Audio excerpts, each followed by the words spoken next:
This is Michael Tucker, and you're watching the new Legends on Deck podcast with host Brian Koss and David Conde.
Welcome to episode 49 of the Legends on Deck podcast. I'm Brian Koss, along with my co-host, David Conde.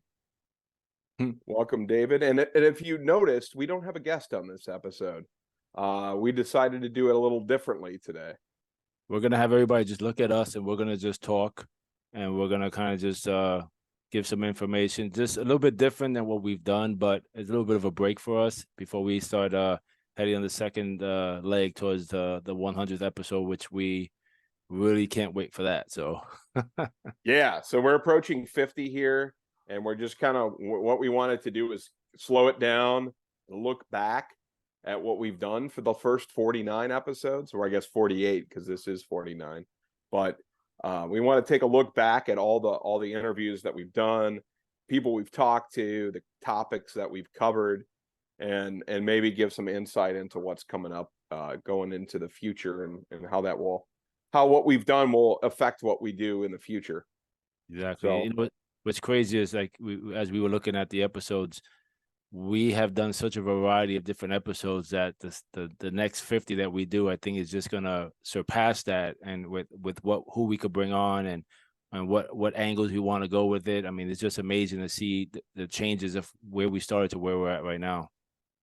yeah, absolutely. And if you really look back through the list, we really covered a diverse number of people on a lot of different topics related to baseball. And that was I think that was our goal to start with, but if it wasn't our goal to start with, it sure became our goal. Yeah. It's it was like, give us anybody and anything related to baseball. They have a story to tell, bring them on, and let's talk about their story. So I think because we had that kind of open mind about how to approach that, I think it became much easier for us to go get guests, and to, not only to get the guests, but to not be like, oh no, we only interview this type of person and this type of topic. We, like you like to say, we're like baseball from little league to major leagues, right? So it's everything in between. Anybody related to the game in some way, we're interested in how they interact with the game. No, exactly. And just to think that we also say we're the ESPN of baseball, right? Right. We'll just pick on any type of angle in the game, but just to be able to see the growth of where we started to where we're at, it's just amazing how, we learn to kind of communicate with each other so we're not kind of crossing over each other as much. Yeah. But the angle that we took, where, you see the Joe Rogans of the world and other podcasts, that you just give the guest the platform and you just kind of, let them speak and let them share. And it's amazing that we've reached out to people, but now we have people reaching out to us saying, hey, I heard about your podcast. I think it's cool, and kind of want to join a part of. So that's, some place where we dreamed about when we were at 20 and now we're at 49 is like a reality. And it's just amazing to see where we've come so far. Oh yeah, you're right. I mean, it is that format too. It's like, hey, we come in with a handful of questions that we have for the guests, and we prepare that way, so that we prepare with getting a little bit of knowledge about their background if we don't already know it, and then shaping the conversation in some way, and then we kind of just let it go. They talk about their story and what they want to talk about, and we just kind of jump in. And it's funny because you and I, we laugh about it pretty much every episode. We end up talking over each other. And the reason I think we talk over each other is because we're sitting listening to our guests, and we're thinking of 5 different things when our guests are telling us a story, right? Exactly. I mean I think that's how I'm thinking, and that's how you're thinking. And then at the same time, we're like, we may or may not have the same follow-up question, but we have multiple follow-up questions because they just took the conversation in a direction that we weren't sure it was going, or that we didn't plan for it to go, which is great because it allows us to like jump on another topic or another angle that we didn't see before. No, exactly. We've always been used to writing out the interviews on the website, and now we're giving the visual side of it, so people get to just listen and sit back and listen or watch. And because a lot of people don't like to read long articles. Some people do. Yeah. But we gave them a different angle, which is great. And the other point is that if people watch our beginning episodes to now, the introduction got a little better after time. It got a little, I got, sometimes you put too much into it, sometimes put too little, but it became that person's podcast. Like they got to look at it and they felt special. Like, wow, these guys went out of their way to make the podcast special for me, being that I'm telling my story. I think that's right. So like, if you go in, our idea at the beginning was like, I think if you look at the first few episodes, and they were good episodes, we had Grassroots Baseball was our first episode. and that was your one of your buddies that was on, your coaching buddies that was on, and Yeah. it was fun. We had it was John Rivera, was it? Yeah. Yeah. So we had a good conversation. It was a great episode. It was a lot of fun. But what we did is that we had this idea, we're going to talk about like the highlights of baseball first, and then for 10 minutes or 5 minutes, and then we're going to bring somebody in. Yeah. And then we kind of looked at that and we're like, yeah, well, let's scrap that idea. That's probably not, that it was probably not the best idea. So we went ahead and we changed the format so that instead of that, we just went right into the interview where we bring on the guest before we start recording. And I think that was the key to, the how we set up our interview process and our episode. And if you look at what David was saying, if you look at some of our more recent episodes, at least the last 25 that we've done or more, we have a lot. David's really good at clipping these videos together and these slideshows together. So he creates a little bit of almost like a memory book for our guests in the game. And I think that's really neat because, I mean, like you said, some people are like really appreciate the fact that we go in and we put those pieces together to kind of intro them as a guest. What I like about our interviews, and yeah, we've had guys on that might have been interviewed by other baseball media, former players and people that are used to talking to the press and those types of guests, which are awesome guests to have. And obviously, people are interested in listening to them. But we've also been able to offer a platform to people in different parts of the game, or that people that may have not received the invite from other podcasts to come on to talk about their relationship with baseball. So I think we did that in the beginning somewhat, and I want to think of one is the gentleman from Africa, ourselves. Yeah. We found him on Twitter, and he came on, and the language barrier was a little different because he was on a different connection, so it was kind of hard to hear what he was saying. But just to see where he went from being on the podcast to where he's taking baseball, moving forward, has been tremendous. And we just reached out to him on Twitter, and just a story that no one really knew about. A circle of people that know him knew about it, but now so many more people. And then Babe Booth got involved, and Babe Booth, sanctioned them as the Babe Booth League in Africa, Cameroon, Africa, which is amazing. So, we've been able to build connections for them. And I think, what we're trying to do here is build a community of baseball fans, not only to follow us and to watch the podcast, but just to talk about baseball and to communicate with each other. And the bigger you build that, then the more people we can have on the show just to discuss so many different angles of the game. So I think we did a great job with just kind of like, we didn't know if we were bringing the right person or not. It just felt like every show we've done, 48 episodes, every person that's come on has been like the perfect episode. It's like perfect guess. Yeah, it's funny because when, you and I get off the recording, and then we call each other usually afterwards to kind of recap like what we were, and it's usually like we're excited about it. We're like, wow, I didn't think that interview was going to be as good as it actually was. I didn't think the person had as many interesting things. It's like we don't know always what to expect from every guest. We know that, every guest has a unique baseball story, and we know that we invited them on for a reason, but we don't always know what that next guest will lead into. Yeah. Right. So like you had mentioned, like there might be that our guy from Cameroon, well, MLB.com ended up doing like a feature on them, a few months later? Yeah. So, whether or not MLB.com watched our Legends on Deck episode, I'm not sure. But we definitely, it got out there. I mean, some people, it helped certainly have him get discovered. Yeah. We did the Great Britain episode, and we've done things with different minor league teams. We had Andrew Seymour on the general manager perspective. We had Justin Rock, who was the Daytona Tortugas announcer. So we hit some Florida League stuff early on in our episodes.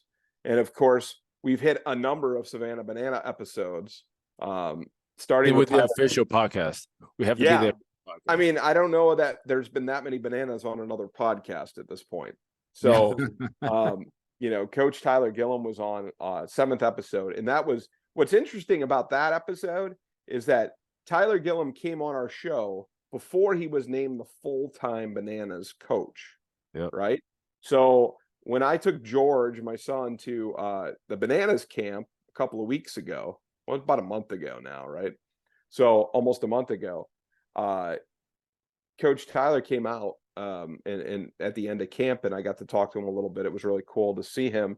And he was asking me about the podcast, like, how are the episodes going? How are this going? And like, yeah, like, wow, he was one of the first guys, like our first top 10, our first 10 episodes.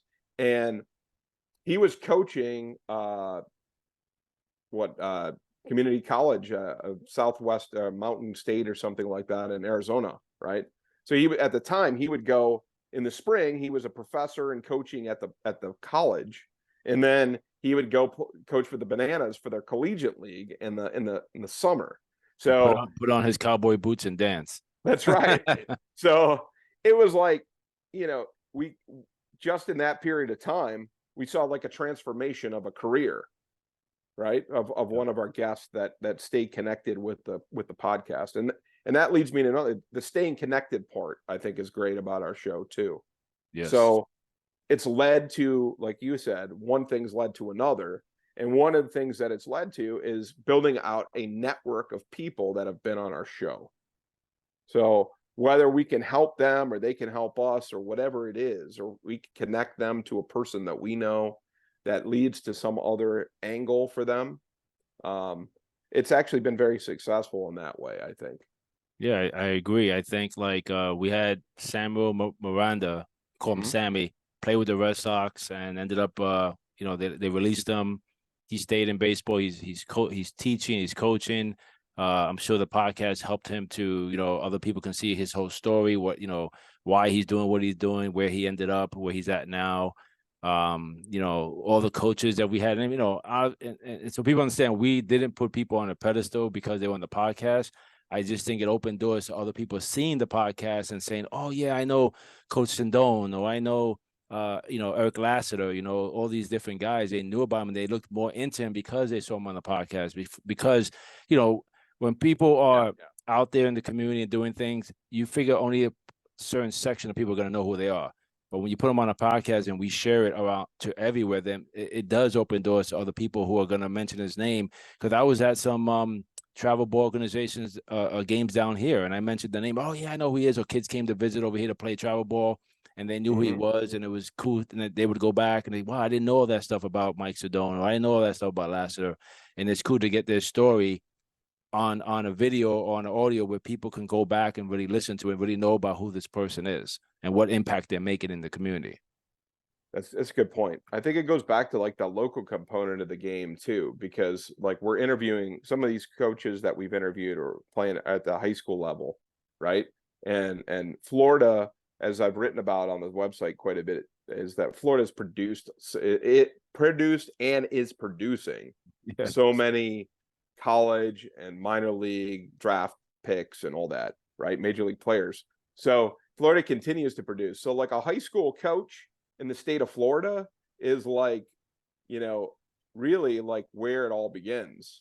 Yeah. Right. So that you got high school coaches, and then they're plugged in with, most of them are also plugged in with some kind of a travel organization. So they're getting kids scouted all the time.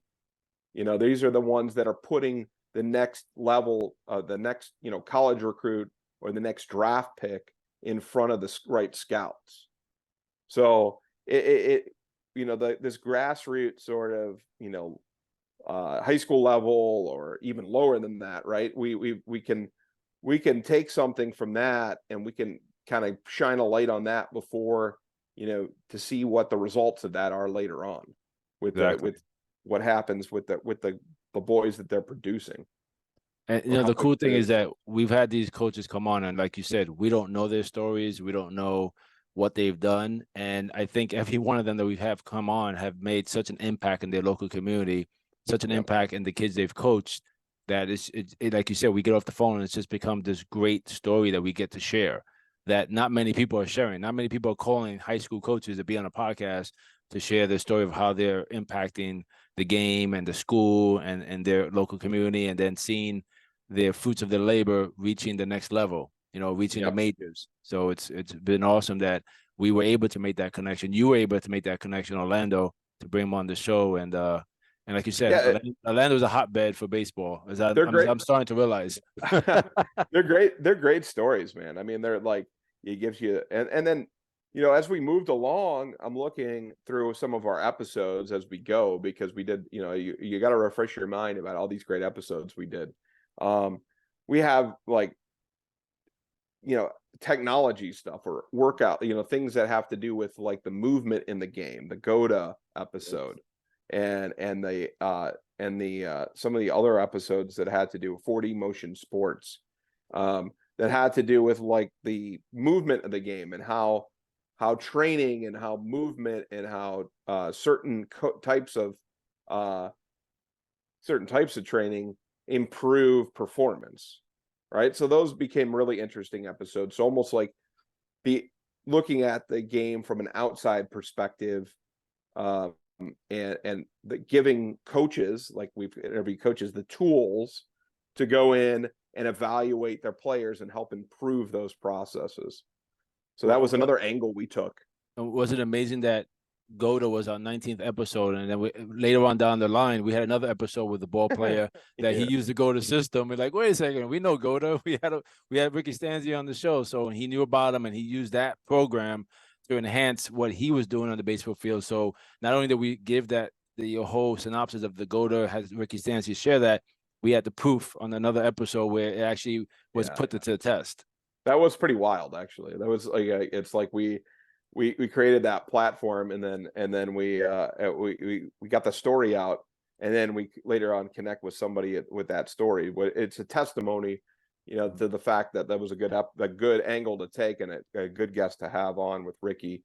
And then, we had Jim on with 4D Motion that talked about all that work that they're doing to improve swings, to improve pitching motions and all that. And one of the other things that we like, that we had fun with, and this kind of goes back to the Bananas in some ways, because when we started with the Bananas, they were a collegiate league team. So we kind of hit on that collegiate league stuff too. And we had fun with that. We had a couple of owners on. We had a couple of players that played collegiate as well as independent. So we had a couple of and different angles. Yeah. So angles from different sides, the owner side to the player side to the in-game host side, to kind of like everyone part of the game seen in different angles, and you get the different view of just the game on the diamond, right? But you get all these different angles of it. That was awesome that we can share that part too. Yeah, I think so. And then we also had, as you went on, we had these stories of these guys, and we had a few, I think in a short amount of time, has a few like real inspiring stories as far as guys that, struggled to get ahead in the game, or that are continuously trying to get back into the game. Maybe didn't go the traditional route, and weren't recruited the way that these top recruits are recruited, but they had unique ways of getting either into the game at a professional or a minor league level, an independent ball level, and then or they're continuing to work their way back into the game. So it gave us kind of one of those, a bunch of underdog stories to root for, like the Rocky story. Yep. I mean, we had a lot of those good episodes, and it's funny. David wrote an article recently for the website, and it had to do with Jackson Hicks, who was episode 27, which is finding his way. We called it episode 27, finding a way with Jackson Hicks. And Jackson Hicks is pitching for the Fort Myers Mighty Muscles, and he's pitching amazing. He's doing so great. He's tearing it up, and Jackson was the guy that he was the guy that played college ball on a club team, right? In UNC. Yeah, so he went to the University of North Carolina and played college baseball, but not really college baseball, because he didn't play for their actual like NCAA team. He played on a club team, which has no coaching, no training. It's just kids getting together to play. And then he graduates from there. And where does he end up? Playing independent ball. Yep. Which the United Shore League, baseball league, in Michigan, which we've covered in a couple of different. We've had several guests that are associated with that league, or that either played in that league or worked in that league. So there's like all these connections that, literally by accident kind of came together. And we're able to kind of weave an interesting story together in that way. It was a one cool episode I gotta say was we found him. He was they were an internet sensation, I believe, on TikTok, and it was Felix, the home run Felix, and his grandpa. And we found them. They came on the show to share the whole thing about him sharing his baseball with his grandpa. And just recently, his mother shared how the Dodgers manager, I always forget his name, he invited them over to LA. They got to go on the field. They got to watch batting practice. They were on a TV show regarding the video, like a funny TV show. So it was cool that we kind of mixed that one in there because they had to do with baseball, and these guys became like they got to go and travel and really live their dream of being on a baseball field, which was cool. Not that we had anything to do with that, but it was just that we got to have them on the show. Oh, absolutely. I mean, we they went on a lot bigger shows than ours, right? But they also were interested to come on to ours, and we were able to kind of get an earlier look at that before it really took off. As being, we saw it on the internet, we reached out, we got their interview, got to tell their story, and I thought, and it was really cool. And the cool thing about those guys is that it's a kid and his grandpa, and they're sharing their love of the game together, that they bond over, right? And the cool thing was, like, they go on the big shows and they go on this, but they treated everybody like they treated our show like it was just as big as anybody else's. And they took our hat we sent them, and they took a picture of it, put it on social media. So it was cool to see that. I want to touch on one thing before we move on. We've had all these different angles, but the great thing, we had two players that were major league players on the show, Michael Tucker and TJ Rivera. They really gave us Tucker being in playing for 8 different teams, 12-year major league career, being with the Braves in the time when you had Glavine and all these guys on the roster, and then you had TJ, where he went through to just get to the majors, be with the Mets, and then now being on the coaching side of baseball. So we got to share that angle of these guys, playing at the different levels and actually reaching the majors, because a lot of the guys we've had on the show are still fighting for the opportunity to be in the majors. And it was cool to have, at least we had guys at that level to be on our show. No, it was absolutely cool, because you get to see about the guys that make it. We've had we had a lot of underdog stories too, but those are the guys that have been there professionally, and you got a whole different perspective on the game when you talk to these guys that have played at just such an elite level. So yeah, that was a really cool opportunity. And of course, we welcome more ball players, former and current ball players, to come on to share that story, because like we said, everybody's got their interesting. It reminds me of former ball players, and it was a unique episode we had not all that long ago, maybe a couple of months ago. Was that Brian Milner episode? Yeah. Brian Milner, where he was the guy that elevated from high school baseball to the major leagues with the Blue Jays in a matter of months. It's just such a unique story, and the funny part about that story to me is that, well, not just that story in general, but where we met him. Yeah. And like we met him right outside the bathroom at the Bananas game in Tampa, right? So we just casual conversation, real nice guy, and was very enthusiastic to come on and tell his story. And then we didn't even know this at the time, but his son is a Major League Baseball player with the Brewers. Yeah, he's a top relief pitcher, which I was hoping the Mets would pick him up in the trade deadline. But yeah, I mean, it's like, you just kind of, what we've learned is you just go out and you talk to people, and they're around the game. They have something interesting to say. And you never know what kind of interesting story. I mean, I didn't know the Brian Milner story at all, but we heard like probably one of the most unique stories that I can recall from a guy that's played at the major league level. Exactly.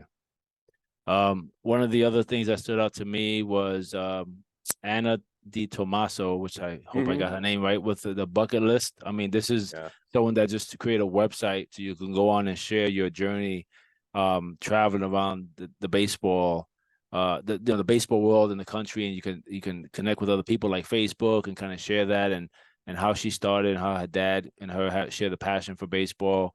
That was great. That she has her own podcast that she does. She actually had the both of us on her podcast, and we got to share our story, which is awesome.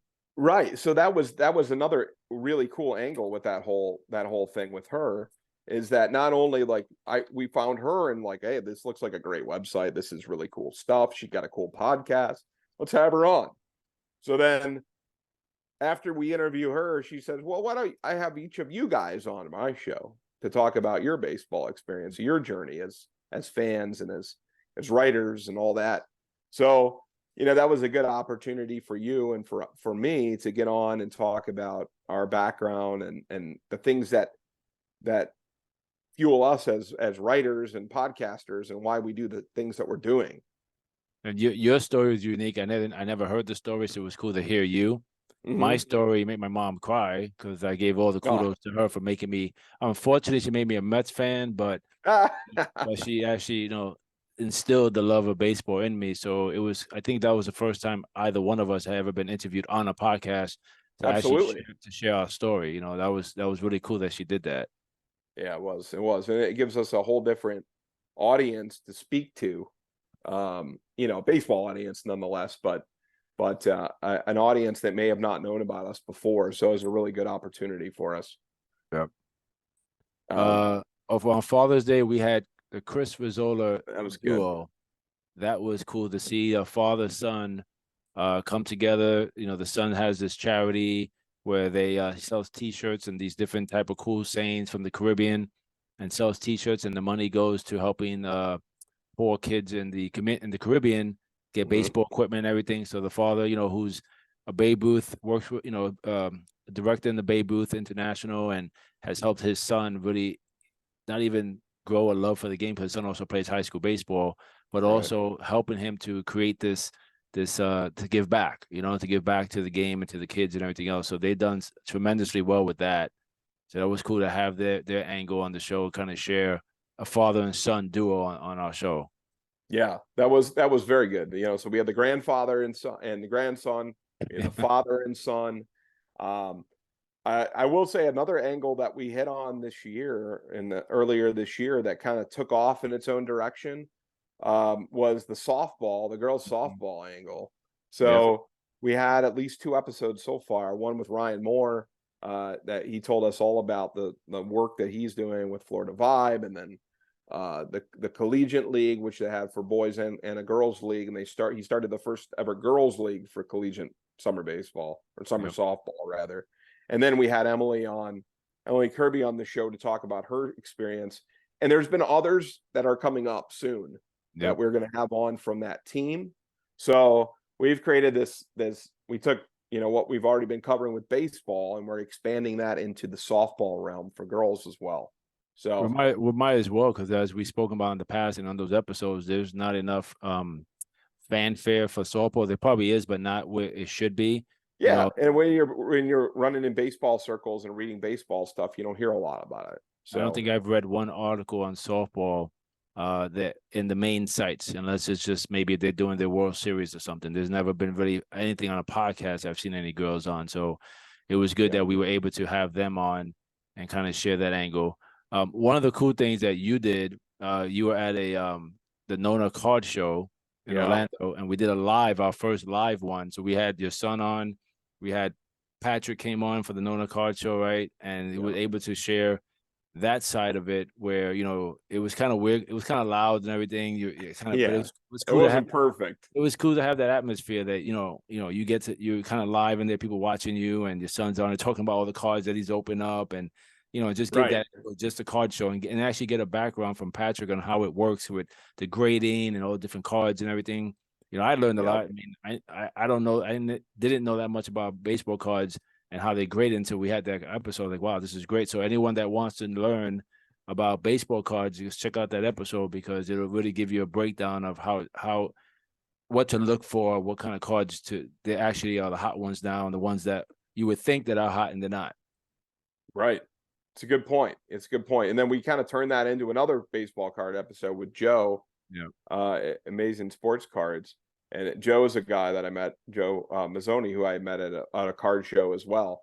So, these things just built on each other, and they've created new ideas, and they've built, new relationships with people, in new angles on the game of baseball, whether it's softball, whether it's training, whether it's baseball cards, whether it's whatever it is in the game. We've there's probably a lot of other angles that we still are yet to cover, right? But we've kind of surprised ourselves, I would say, with new things that we really hadn't thought about before. I agree. We talked about GOATA quick, since we kind of jumped around with the different podcast episodes. Mike Golino was the gentleman that used the GOATA system to get ready. And I met him I ran a baseball camp last year. He was playing on the men's league right on the other field, and we started talking. We have a connection with a pitcher that played at the High Point Rockers, chasing Bradford a few years ago, who was a buddy of mine, and he caught him, and then we got him on the show, and he's a New Yorker. He shares a great story. And he kind of got into the whole GOATA thing, which was cool to see, and actually I actually watched him the other day. He's actually doing well with the High Point Rockers. So it was kind of cool to see, how he implemented the GOATA system into his playing the game. Yeah, that's huge. That's huge. And so people can walk away from these shows and these episodes especially with some of these players, if you're a player, and take some advice away from some of that. Exactly. Some really good angles to work on there. We did hit a lot, actually, now that I'm looking at it. David's in Fort Myers, and the Muscles are down in Fort Myers, the Twins single A team. So between Jackson Hicks and Brian Myers and some of the others that we had hit on the show that have a connection to that team. It's kind of unique for us to be able to do that, because you've got a connection in with the Muscles down there, and a friendly relationship where players or coaches that would like to, participate and come on to tell their stories. Yeah, and I have a lot more, like we said, we have a lot more angles. I have other ideas to bring some other people on. And I think once you get one or two, and then people start to trust who you are, and they start to say, hey, these guys are they're genuine, just like Legends on Deck has always been, telling the right story, just not trying to put anybody down. We just want to, just kind of, share with our community all these, like, you don't know. Every player has a different story. Every player has a different journey that's gotten them to that level, that got into where they're at. So it's just going to open more doors for more guys down the road, and even some bigger names are going to come down the road. We know that. Of course, yeah. I mean, we're hitting there are different aspects. Even like I look at some of our episodes, like going back to some banana stuff, right? So we had Mark the Shark on, the DJ PA announcer. We had the young professor on, who entertains the crowd with his in-game hosting, and the dancing umpire, Vincent. And it's like we've interviewed players, we've interviewed coaches, we've interviewed this, but these are people that are making like the game atmosphere, well, especially bananas, because they have such an entertainment based atmosphere. But there's things that you can learn from those episodes, even from, I think we talked about it with these guys, like elements that Major League Baseball could take away from that, that minor league baseball can take away from the entertainment side of things that they're doing, right? So I mean, not to say we're baseball, right? We're not talking about physics or philosophy sometimes, but sometimes we are, because we're offering we're educational in a certain way for people that are interested in the game, right? So if you're in marketing, if you're in announcing, if you're in baseball from a player's perspective, from a coaching perspective, from a training perspective, I think we've hit on those things, which if you listen to the episodes and like I look back at all of them, and each episode, I think there's something that I took away today from that episode, that I learned something, and then I can either apply it myself, or I can advise someone on how to apply it. Exactly. One last thing on the banana, the Matt Grafer, young professor. We had him, so you had that angle of the in-game host, the Yep. craziness of bananas, but then we also had the other in-game host with Chelsea Cooper, Right. and sharing her, her story on how she's covered the in-game. Eventually the hope is with she goes and keeps growing because you have so many in-game hosts now in the major leagues and stuff. But Sure. she's done such a great job, and she was also part of the Tigers. Is it? She was a part of a Tiger crew, I think, in the major league. I think I remember that. Yeah, she Yeah, did do it like a Tiger team, it was like a Tigers dance team or something. and she was also a host, and she would speak to all the players at the different. Yeah. It was. There was I forget what the name. They had it for a while, but I guess they didn't have it. We had And it you for a being a number of huge years. Tigers fan, Yeah, you I probably know. bumped into her back then. Wouldn't have known. I probably did because those are the years that I would have gone to a lot of games too. So yeah, it's just it's an angle, like you said, the in-game hosting, like it looks different in different places, right? There's different there's different parts of the game, broadcasting, all those things that we just we were able to touch on and cover in the first 48 episodes. This is 49. Yeah, this So is we don't mean if we didn't mention every episode, we're certainly not leaving anybody out on purpose. It's just as we're just kind of thinking and scrolling and remembering things that have gone on. I would say that every episode that we've done has been worthwhile and interesting. I've never walked away from an episode that we've done and been like, oh, that was a real disaster. No, I think we might have had one or two episodes where the recording didn't. Yeah, we've us. had tech issues here and there. But at the end of the day, the guests were gracious. They understood. They were just happy to be on the show. And then every time we would get off the show, each and every one of them would say, "Wow, this was great," and wanting to maybe open a connection to another. Well, we don't even ask, right? We never want to say, "Hey, can you connect me with this person?" It's just always been the guests to say, "Hey, maybe I'll share your podcast." Hey, you know what? The more and more we share it, the more and more gets out there, the bigger it's gonna get. People are gonna, maybe one day we'll get, your phone won't stop ringing because people just want to be on the show and to share their story because have a unique story that all the fans want to hear about. So and then like I think you said, we stayed positive in the sense that we're not looking for shock value really with the show, in the sense that we're looking to put somebody on the spot, right? We're not trying to get anybody, right? We're just trying to understand, trying to learn, trying to give them an opportunity to talk. And it's it's about us because we're the ones doing it, but it's not really about us because it's about the guest. And it helps us because we like telling stories. Yeah. We like to write, we like to podcast, we like to tell the stories of people that are involved in the game. Exactly. So yeah, we're gonna wrap it up here in a minute. We wanted to reminisce a little bit, but we could talk a couple minutes if you want about what's going on in Major League Baseball. We're only 6-7 weeks maybe from the postseason. Not too far off.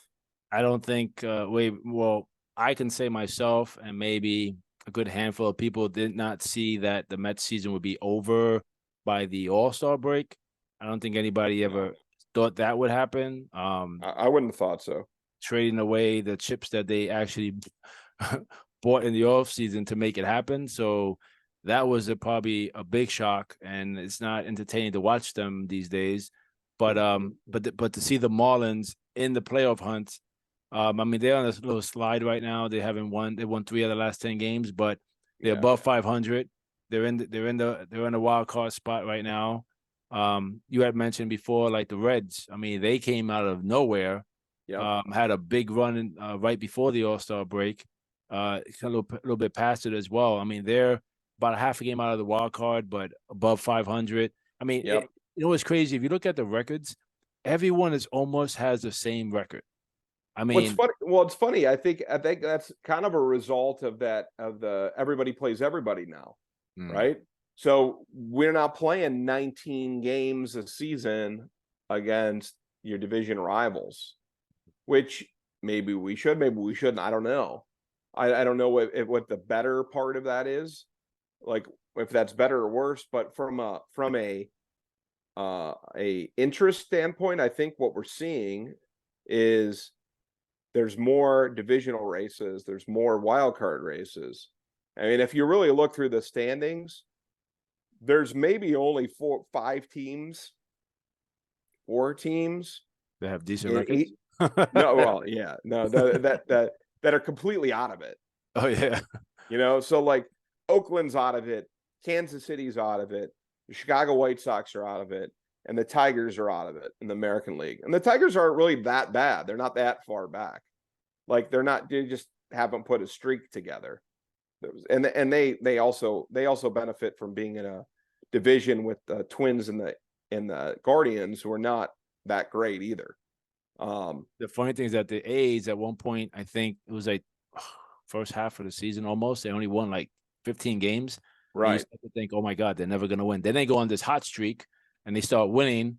But, they're on 33 wins right now. Kansas City, 37. Yeah. Today's recording. But it's just, I'm just astonished by, I guess it's because they're playing more teams, but the records are so. You got Minnesota, they're only 3 games up above 500, and they're in first place. They're going to win the division most likely because that's it's what it is with those teams. But you're playing more teams outside your division, so if Minnesota was playing Cleveland for a lot more games, then that would be determined pretty easily, or more easily maybe. But because they're playing other teams, they're it's going to be weird the way that flushes out by the end of the season. You go nationally, Colorado, Washington, St. Louis. Actually, St. Louis. You would have thought at the beginning of the season, St. Louis would have been 1 or 2 in the Central, and their last place. Their last place. The Pirates started off real hot this year, and the Pirates fizzled out. They started off April and May in first place in the Central, and then it was the Reds, and now it looks like it's the Cubs in the Central that are starting to surge, and then the Brewers have been hanging around.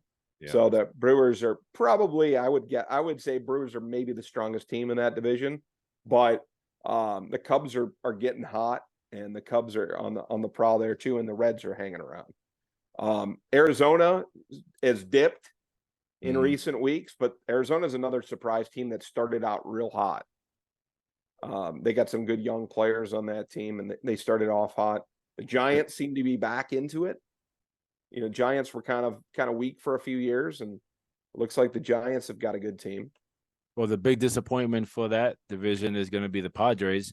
They were picked with the lineup they have and the pitching staff. They were picked to beat the. This was supposed to be the year they beat the Dodgers. Right. And they're sitting in 4th place, 5 games under 500, 13 games out, and the Dodgers, where are they again? In first place. Yep. Of course, doing what the Dodgers do. They struggled the first half, and that's the thing. It's 162 games. Yeah. You like the Mets rode almost 3/4 of the season last year in first place. They're gonna run to the playoffs, and then here comes the Braves out of nowhere, where they should be because they have an awesome lineup, an awesome team, and overtake them. And it's not, I guess you're learning as a Met fan, you can't get excited until last day of the season if you're in the playoffs or not. Like, you can enjoy this regular season and say, okay, I enjoy the regular season, but there's no guarantee to anything. I mean, even like the Yankees are in last place. The Yankees are 3 games over 500 today. They're in last place in their division. I mean, it speaks to how tough that division is, though, too. And I think that everybody kind of knew that going into the season. But the Yankees, even the wild card, they're still in the hunt. They're 5 games out of the wild card. Boston's 4 games, Seattle's 1, and then from after that, it's real tight. Mm-hmm. So, the Yankees and Red Sox are probably on the, more towards the bottom of who's going to make the playoffs. And the Angels are hanging in there too. Yeah, and that'll be an interesting series when the Yankees and Red Sox. I don't know. I haven't seen the schedule. If they're actually going to play each other again. That's the thing with the division thing. I don't even know if they play each other the rest of the season, because you'd see Yankees like September, there'd be 1 or 2 Yankees Red Sox series. Yeah. But I was watching one of their games maybe back in like June, and I think maybe it was July. I don't know. Summer went fast, but the they were saying that they play a lot because they play a lot less games against each other now. They're, won't be the same as usually when it comes down to it late in the season. But the story in the AL East has not been the Yankees and Red Sox, it's been the Orioles and the Rays. Exactly. Right. So the Rays came out super, super hot, and they're still playing great, but the Orioles have passed them in the division. Mm-hmm. So the Orioles have been consistently good and getting better the whole season. I think the Orioles, other than the Braves, the Orioles are second best team in baseball right now as far as record goes, and pretty close to what the Braves are doing. And the thing too is, we were talking last year. Remember the Dodgers won 110 games, Yeah, something like that. So even like a team like the Orioles or a team like the Braves, they're probably going to win 100 games at this pace. mm-hmm. Right? So they're going to be in the hundreds.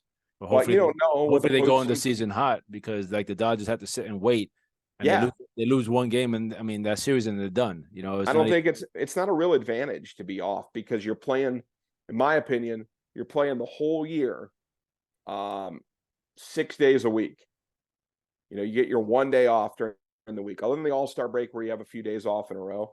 But every other week, you're playing either Tuesday through Sunday or Monday through Wednesday, and then skip Thursday and play the weekend. Yeah. So it's not this baseball's not a game that I don't think you benefit from a whole lot of rest. Oh. One thing you touched on quickly, you said the Angels. So what was the big thing in the first half? Where is Ohtani going to go? Who's going to pick up Ohtani? And the trading deadline was what, August 1st? Yeah. Okay. So they were kind of in the hunt, I guess, at that time. We're going to keep him. We're going to rush through. They lost 1, 2, 3, 4, 5, 6, 7 straight games after the oh my God. Right. And they've won they made trades. They made trades for players, for pieces, because Trout's been out. Mm-hmm. And they tried to stack their lineup a little more, and it's really not worked out for them. So, they get to ride out the rest of the season with Ohtani in tow. And then, I don't think he's going to stay. I don't know where he's going to go. I mean, I'm not even going to think about the Yankees or the Mets. I think he wants to stay where it's nice and warm and great weather. Yeah. Maybe the Padres will pick him up, but then what they did this year, I mean, they're not even anywhere near. So I don't know if they need another bat. Maybe another arm, but I don't know if they need that. But maybe we're talking. I would guess that maybe the Dodgers or Giants are front runners for him. But who knows? Maybe we don't really know his relationship with the Angels. The Angels are. I mean, we think of the Dodgers as being like the big market club in LA, but they're both LA teams. They both have high payrolls. Who knows? Maybe the Angels finally pull something else together and pull in a couple other players this offseason. I don't know. So before we end it all, I want to ask you, which is your surprise team so far for this year? I'm going to ask you 2 questions. One is who's your surprise team? Well, I would say it's tough, because the Orioles I thought would be good. Mm-hmm. Although I wasn't expecting the Orioles to be quite as good as they are. But I thought they would be. I had them as a playoff team. I had them in the postseason. The Rangers I had in the postseason, because I saw what they were doing in the offseason. I'd say surprisingly, the White Sox were surprisingly bad to me. So I would say that the White Sox it's more about who was bad in the American League. If I was looking at American League teams, who's bad versus who's good. I expected the Rays to be good. And then in the National League, I wrote a review on the Reds, and the more I looked at the team, I wrote, remember we did those profiles early in the season. Yeah. I wrote Reds, I wrote Diamondbacks, I wrote a Cubs one. And I didn't have the Reds going to the postseason, but I think I put in that article that I thought they were very close to maybe having the pieces to get there because of what the minor league talent they had coming up. Yeah. So if the Reds make the postseason, I'll be a little surprised. I'm a little surprised by their surge, but we'll see where they finish. I don't know. The Cubs I kind of had there. And then again, I think I might go back to the losers. The surprises are more the losers to me. It's the Pirates. And I'm sorry, not the Pirates. I take that back. I meant to say the Padres. Yeah. And the Cardinals. The Padres and the Cardinals, I'm more surprised. The Pirates didn't surprise me because they surprised me more when they were playing really well. But I think that's another team that has some decent talent, younger talent. But the Cardinals being as bad as they are and the Padres not playing as well as they should be, those are more surprises. So how about you? So let me ask you the second part of that question. Oh, yeah. So who do you think out of the teams that are playing today, obviously the teams that are in the top today, are actually going to be the two top teams from each division go to the World Series, like each league? Who do you think is going to be in the World Series? Well, I mean, I'd be inclined to say it's going to be if I were just objectively looking at all the teams, there's no reason the Braves shouldn't win the World Series. But they should go and they should win. They're the best team in baseball, I think, by a lot. And their pitching staff is just coming back. So, they've got Max Fried just coming back and all that. But you don't know what's going to happen. Like I said, last year, the Dodgers looked clearly to be the best team. And the Dodgers were eliminated in the first round of the postseason. So, I guess I'd probably, and then the Phillies were surprised last year, right? Phillies snuck in and then they got to the World Series. So it's tough. I'm going to go with the Braves right now just because it makes the most sense for me from what I've seen. And then in the American League, I think the American League is like a total toss-up because if I were to pick, I would say I would pick probably the Rangers or the Rays to win the American League. I think the Orioles are good. I like the Orioles. I like what they put together. I don't think they'll win the American League this year. They might in the next couple of years. But I think the Rays are a really streaky team that can put together runs. They were always a pitching team, and now they're a hitting team. Yeah. So I would look at the Rays, but I would say that the Rangers are similar in that way. The Rangers they kind of went in thinking they were going to be a pitching team, and they turned out to be a monster hitting team. So I'm going to go with the Rays or Rangers in the ALCS. So the winner of that, but I'm going to pick right now Rays versus Braves in the World Series. Okay. So you asked my what do you think?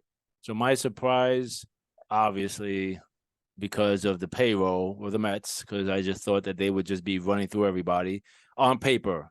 Yeah. But I think after what happened to Edwin Diaz, it was just like this big letdown with the whole team, and they started out good and it just fell apart. So that team surprised me. I think I agree with you on the Cardinals. They surprised me because I just thought. How did I leave the Mets out? Yeah, the Mets totally tanked. Everybody would have thought the Mets would have been better. We talk about the Mets all the time, and yeah, that's not at all what I expected. The Cardinals did not expect that. I didn't see when the Pirates were hot at one point, I was waiting for the for the shoe to drop. When's that going to fall apart? Yeah. I actually wrote about them in the beginning. I said, oh, they're having this great streak, but I figured that wouldn't last too long. And when they started to slide, and I think last 2 years when they actually started out great, which I wrote about, the same thing. At a certain point, they just started to slide. It was just like, it's a long season. They got young guys, so it's not like, they can withstand that for such a long period of time. Right. The Central, it's a toss-up, other than the Cardinals and the Pirates. I didn't see the Reds coming. I think when the rookie Cruz came up and then he just gave him this spark, speed, power, just playing well. And then Votto came back. And when Votto came back, they were already playing well.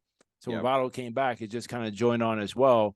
I just think that once again, they just took the momentum they got from Cruz playing so well. And then, it's a long season, so it's starting to die out now. But it was good to see that for their fans and see that a player coming up from a rookie coming up can have that much impact on the team. I agree. The West, of course, my big surprise. Like, I'm on the same page with you. The Padres. I honestly feared their lineup this year. I felt like, oh my God, they're gonna have Tatis back, Tatis Jr. They're gonna have Soto. They're gonna have Machado. They picked up Bogarts. They had all these great guys in the lineup that they're power guys, but they can put the ball in play. And then their pitching staff. And I literally did not see any of that falling apart. I mean, they were almost neck to neck with the Mets. Well, that's if you were going to preseason predict the National League, like the championship series, you had said, oh, it's probably going to be the Mets versus the Padres. And now you're looking at it, and like neither team is going to be in the postseason. Exactly. And I think it goes to show the rosters. It doesn't, I mean, listen, the Yankees did this for many years. They bought players at the deadline, or they brought guys in, and and they've won their championships. But I also think it's the leadership that gets these guys together to play, because these are all big egos that are coming together on the team trying to play. But I think this year, so many teams like the Baltimore Orioles prove that you don't need the top guy or the top player. You just need kids that want to play the game and play it well. And they got such a great young lineup over there that's doing amazing things. Yeah. And, they won 71 games as of August 11th. I mean, and the Rays started out great, which that was a surprise to me. What was it, 20-0? Was that? It was crazy. It was crazy. They had one of the best starts in history. Yep. So they started out, and then you see them start to fizzle a little bit, and the Orioles took them over. But you're right. I think it's going to be a battle between those two. I really hope that the Blue Jays would have been, I mean, with their lineup and their young guys, would have been more in the hunt. So I think that they're still there. They're still there in the wild card. They're in the wild card, but I don't think they're as dominating as they were in previous seasons. No. Kind of glad the Yankees are in the last place, so I'm okay with that. And I think that the Rangers, I honestly, when they built this and they talked to what's his name? He used to be with the Mets. I can't even think of his name right now. DeGrom, and they kind of sold that to him about how well they're going to be. I'm like, they just fed him a bit. There's no way they're going to be that good. They don't even have them, and they're in first place and have 2.5 games up and have a great up on the Houston Astros, who are coming up little by little, starting to play better now. But that's a sneaky team. So the Astros, now they have Verlander back too. So the Astros have all this experience with a solid team in the last so many years, and nobody's really talking about them. So, but what's interesting, not to rub it in, but with the Mets, right? So you had Verlander and Scherzer going to play for the Mets at the beginning of the season, and now they're playing against each other trying to win the AL West. Yep. So you got Scherzer in the Texas and Verlander in Houston, and you're gonna see, hey, now if they start pitching really well, I'm gonna start to wonder, were you just tanking it with the Mets because the Mets weren't that good? And then just kind of picking what team I think. I'm liking the Baltimore Orioles. I've watched a couple of their games. I'm liking their young players. I think they've kind of held their own. I mean, I think at one point it was a fluke that they were going to play. They would kind of fall off as well, and they haven't. I think they played well in a couple of top matches against some other teams. So I am liking them to come out of the American League. I think if they battle with the Texas Rangers, that's going to be a great series because, like you said, the Rangers, score a lot of runs, and I think the Baltimore has kind of one of the lowest and giving up runs. But I think that them two in that league, I would like to see the Orioles in the World Series. And I mean, listen, I'm not a Braves fan, but you can't deny what they're doing. You can't deny, how well they play the game. They're kind of just walking through everybody. I mean, they're in a little bit of a stretch right now. They're not playing. 5-5 in the last 10 games, but I don't even like. They're going to be playing the Mets next. I don't want to watch the series. I know it's going to happen, and I don't want to watch the series. Well, we've talked about this because George has got the Braves on all the time, and the lineup, it's just incredible. It's like, and it's funny because what you said about teams that are trying to buy players, the Braves are a great example of like building players. Yeah, right. Homegrown. I mean, it's like their whole lineup is great, but they're not guys that they went out to get. They brought Matt Olson in because they lost Freddie Freeman. And Matt Olson's got like 100 home runs or 100 RBIs already and 40 home runs, which is crazy. That was a great pickup. Yeah. And Michael Harris is young and has come up through the system. Ron Acuna is he's going to be the National League MVP. There's no question probably at this point. Ozzie Albies. I mean, it's just up and down. Austin Riley, that lineup is just, there's really not a weak spot in it. Like the 90s Braves were the pitching team. We had Chipper Jones and that too, but they were known for pitching. And this like 2020s Braves is like a monster lineup. Yeah. And it's like home runs, all the time. And it's the home runs record is like, I think they might break the single season home run record. It's crazy. Because I don't think that even guys like Eddie Rosario, who don't even play every day, have like 16 or 17 home runs. Yeah, I don't know what they're doing with the ball over there. It's funny. They brought in the catcher from the Murphy, Murphy, yeah. and they had Darno was catching, and I saw him struggling a little bit, and I'm thinking he's gonna have to take off. And then at one point he started to hit, and then He's got like 16 or 17 home runs too. It's crazy. He started to take off and start hitting and doing well. And when he was with the Mets, I didn't even see him going to where he's at right now. And I think there's this curse in New York that literally guys cannot play well. But just to end that up, the Braves and the Dodgers, for me, I don't see any other team taking any.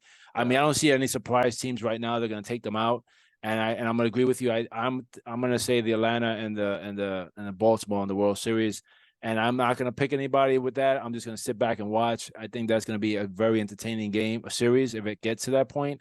That'd be a great series. I would love the Baltimore to win it but if Atlanta gets it, you know what? You got to tip your cap to the best teams. I love the Mets, but I just can't hate the other teams that are doing well. I can hate the Yankees, but I just can't hate the other teams that are doing well and building their team the right way. I mean, they're doing everything that they need to do for the fan base. So the one thing I'll say, we did get an Acuna brother in the Mets system. That's right. And I'm hoping that the Mets don't screw him up and not get him up there, because I think he's the next coming of his brother. His brother even Ronald feels like Luis Angel is better than he is at this age, and the way he brings comes to the game and plays the game. So I mean, the Mets picked up a bunch of infielders in the trading deadline, which I really don't get that, because we have enough as it is now. So I'm hoping they don't trade this one away. I think he's going to be something special. So we'll see. It's the Mets. You never know. Well, that'd be really cool to see the two Acuna brothers play against each other. Yeah. I just, I think the lesson, and I don't know why more teams don't see it this way, but the lesson might be like, go out and sign free agents, get like your pieces that work for you on your team, but you got to build the nucleus of the team. You got, like, there's just no shortcuts. You got to build from the foundation through the farm system and build a core team, and then you can plug in around that core team, because it just doesn't seem to work otherwise. You have to, like the Braves did. They gave guys last year a chance to come up from the minors and shine, and they weren't scared to do that. They said, "Hey, here you go. Let's see what you can do," because they knew that all the training that they put into these guys was going to. I mean, who's the shortstop? He's an Orlando guy. Oh, yeah, Grissom came up and he did amazing for them last year. Right. So, and he helped them as well. So I just think teams who are really going to embrace their minor league system, who are not going to just go out there and just buy the next big name and really build a team around, speed, contact, and power. I think those are the teams that are going to be able to sustain what's going on in baseball right now. And I don't agree with playing everybody and taking away the rivals and everything, but at the end of the day, until Manfred leaves, we're kind of stuck with that. So, yeah, for sure. Well, we'll wrap it up here. We actually talked, I think, on this episode way longer than I had anticipated, but there was a lot really to cover because of what the episodes that we've done, and then we got into the races here and the team. So, and we don't talk a lot of fun. We don't talk a lot in the episodes anyway. So we never talk. We usually just sit here. We got to get it all out, right? We usually just sit here and ask the questions and listen. So anyway, this was episode 49. David, we'll sign off here. And so thank you for being on the show. Once again, we got to keep, we're at 49 episodes. We have our shirts, we have our hats, we have a merch page. I mean, just grab one. Maybe soon enough we'll do like a giveaway on Twitter or something, and we'll kind of like, get the shirts out there. But if you want to wear the Legends on Deck gear, just get to our page and pick one up. If you want to write on our page and kind of share your passion for the game, or you have some you're in school for journalism and you need some credit hours or internship, I mean, we're always welcome to bring somebody on to kind of share more content on Legends on Deck. We're growing. We're almost as big as we were when we first started, and 2019 was our biggest year with numbers wise, and we're just right there again. I think Legends on Deck is back, and we're pretty much getting back to people knowing about us, and the podcasts have been awesome. So just join our crew and have fun with baseball. But I want to say thank you to Ease It Mortgage, a residential mortgage company, handles the whole state of Florida, many states around the country, for your mortgage needs, and DC3 Back Company. Dalton Cornett is part of the Party Animals with the Banana World that we love to cover. And one of our episodes, yeah. In one of our episodes. And we also have him, he has his own shop. We have our own custom made glove that looks like this. That's actually the one that Brian also bought. So check him out. Breaking in too. It's breaking in. We've been playing catch with it. I'm gonna pick up mine, and one day Brian and I are gonna play catch together with both our gloves. So we'll do that. Make that an episode. Just David and I playing catch, and no talking. Yeah, we'll put our kids in the middle and make them jump. Or we could put Mike. We could mic ourselves up, and we could play catch, and we can have our kids like running around or something. And that'll be another episode. There you go. There you go. All right, episode 49 of Legends on Deck podcast. See you later.